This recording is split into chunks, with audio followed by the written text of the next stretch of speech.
Now I know what you're thinking. This is just another automated Nerf turret video, right? Not like there's a million of those already on YouTube. And you're right. I didn't add any new innovation or unique twist on whatever already exists. If anything, the only thing that could be considered unique is that this autogun hangs from a wall mount. The other ones that I've seen on YouTube have all just been ground-based. So, the reason I did this project was so that I can improve my own understanding of robotics in preparation for future robotics projects I have in mind. And I figured this project would be a good mixture of basic mechanical design, circuit design, and a good intro into the software engineering present in robotics.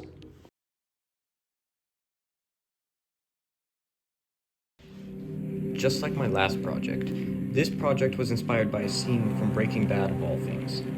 Just a heads up, this is a spoiler alert for all 2 of you who haven't seen Breaking Bad yet. But, in the show, the main character Walt makes an autonomous M60 machine gun in order to take out all of his enemies in the season finale, using a simple remote-activated motor that would turn a crank, creating a driver dyad mechanism causing the gun to oscillate back and forth as the trigger was pulled by a door lock actuator.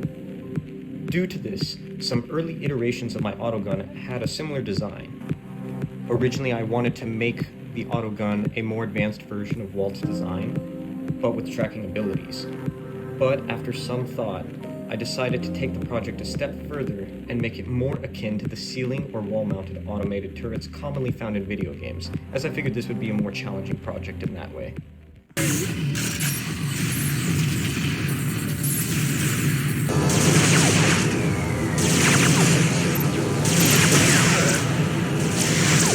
Warning, automated turret guns online.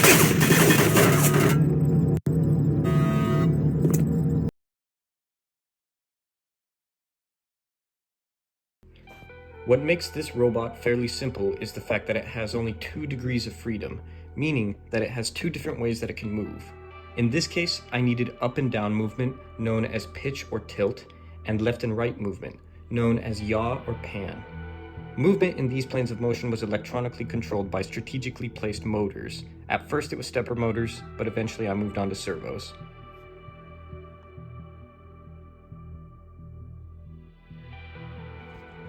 The Nerf gun I used had certain activation triggers that needed to be fulfilled in order for the flywheel motor to turn on, which would allow for the darts to fly out of the Nerf gun at high velocities. Well, by Nerf standards, I guess. Inside the gun was an electrical circuit with 3 switches that all had to be activated simultaneously to complete the circuit. These switches were pressed by having the jam latch closed, a magazine in the gun, and the button under the trigger depressed. Because I knew that the gun would have the first 2 criteria met once prepped and armed, the only challenging switch to activate was the button under the trigger. To do this, I removed the blue and white wires from the switch they were connected to and created my own extensions. Upon touching these 2 wires together, you can see that the circuit is completed and the flywheel motor will turn on.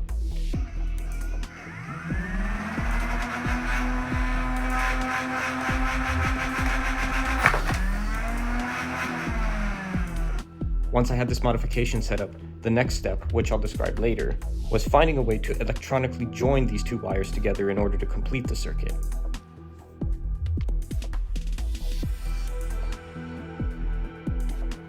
My initial design used stepper motors, which had their torque transmitted through planetary gearboxes in order to provide enough turning force to move the gun the way I wanted to without having to worry about its weight. A planetary gearbox is the same mechanism commonly found in most automatic cars of today. All it does is allows for a massive torque multiplication in a very small space. In this particular case, I used a 2-stage planetary gearbox which gave a final output gear ratio of 16:1. The stepper motors I used had a total torque of 0.59 Newton meters, but with the gearbox, it became 9.44 Newton meters at the cost of having a rotation speed 16 times slower. Now admittedly, I borrowed the planetary gearbox design from a YouTuber by the name of How To Mechatronics.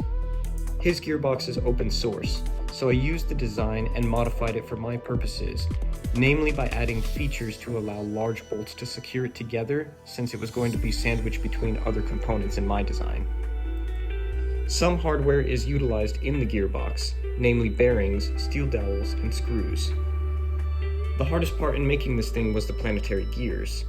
I found that initial prints left the gears too large, causing very tight fits, leaving the gears unable to smoothly mesh together even with lubrication.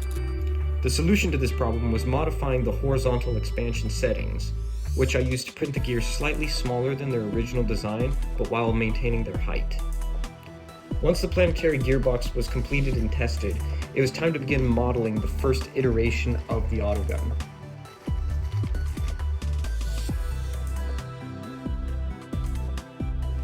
The circuitry for this project involves strategic control of the motors controlling the robot. Version 1 had considerably more complex wiring due to the need for special A4988 motor drivers to control the two steppers. Additionally, I needed a way to control the electronics responsible for pulling the trigger, which were two door lock actuators and the flywheel motor, of course.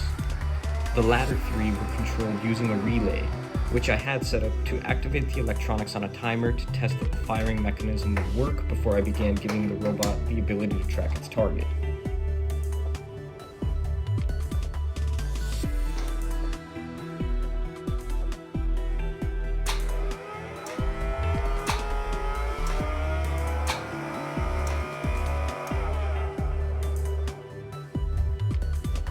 As you can see, it's pretty clear that the door lock actuators didn't work, much to my disappointment.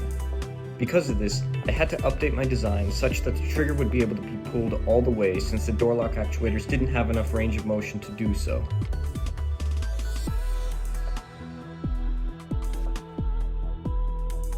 After a bit of thought, I settled on the idea of using a Scotch yoke mechanism to pull the trigger. A Scotch yoke mechanism is a fancy name for a mechanism that converts rotational motion into linear motion. Using a servo motor to produce my rotational motion, I would be able to acquire the range of motion needed to pull the trigger all the way in order to get the gun to fire. This meant modifying the circuit as well and remodeling the gun into what I now call version 1.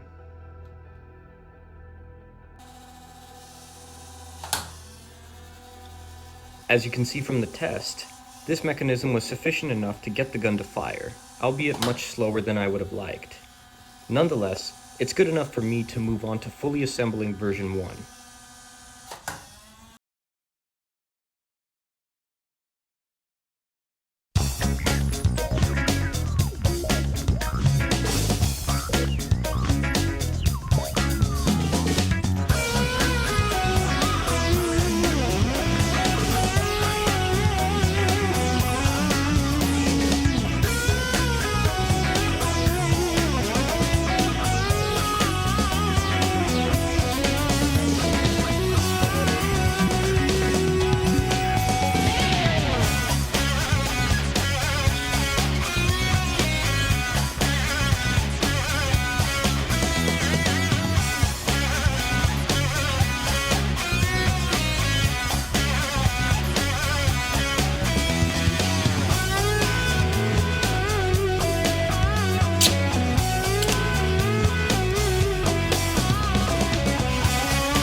Once I had built version 1, I began to wonder exactly how I was going to hang this thing. My original idea was going to be to design a ceiling mount that was at about a 10-degree angle to match the rough angle I calculated that my ceiling was at. I determined doing so was not a very smart idea since my stud finder was detecting wires everywhere that I wanted to drill. After reading up on the concept of prescribed cable zones, I determined that a strong wall mount placed at a minimum of 15 centimeters below the ceiling and away from an outlet was a safe location to drill. Additionally, I bought a cheap section of wood to attach to the mount and modeled and 3D printed a special ceiling mount to attach the robot to. In retrospect, I'm not a big fan of the wood block, but this could be easily replaced with some strut channel.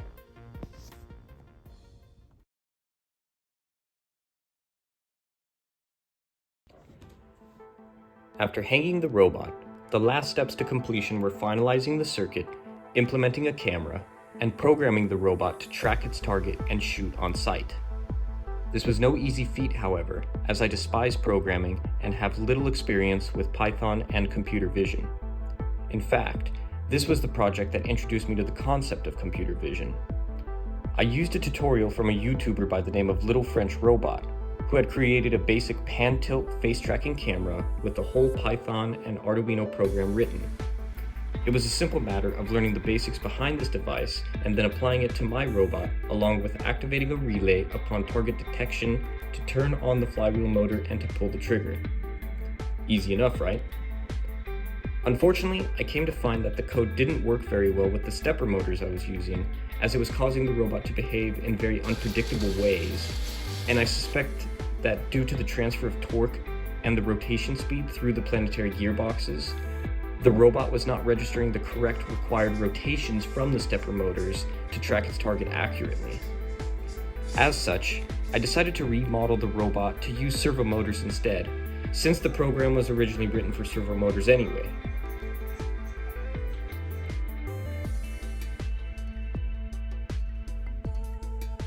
Redesigning the robot to use servos was actually a good thing. The fixture became simpler, requiring significantly fewer mechanical components, and the circuitry became simpler as well, due to servos not requiring drivers to function properly.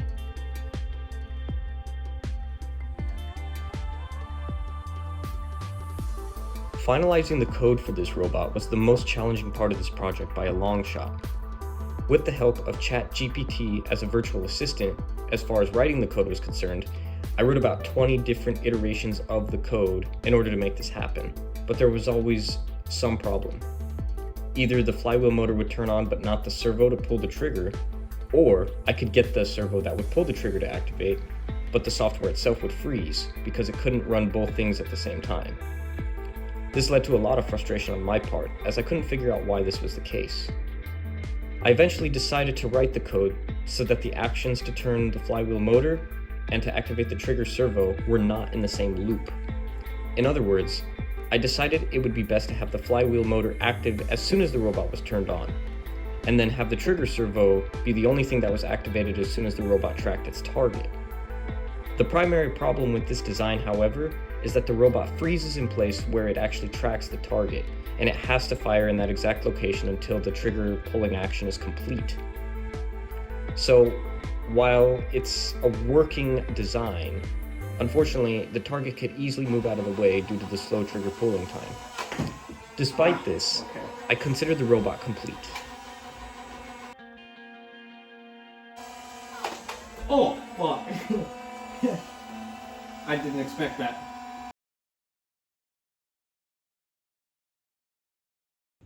Over the course of this project, I've gathered a ton of useful information for future projects.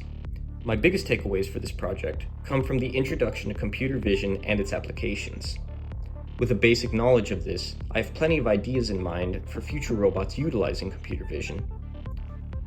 Now, I will say that while I'm glad to have completed this project, I know I could make massive improvements. For starters, we need to fine-tune the aesthetics, or rather lack thereof. In all honesty though, this is my smallest gripe, as my only goal for this project was to create a working prototype. But there are improvements that can be made in the following ways beyond the aesthetics. 1. A more general target tracking capability. While the idea of face tracking was a cool idea, The problem with this design is that the robot will only fire on a target if it sees a face. That means, if I simply turn away, the robot is rendered harmless.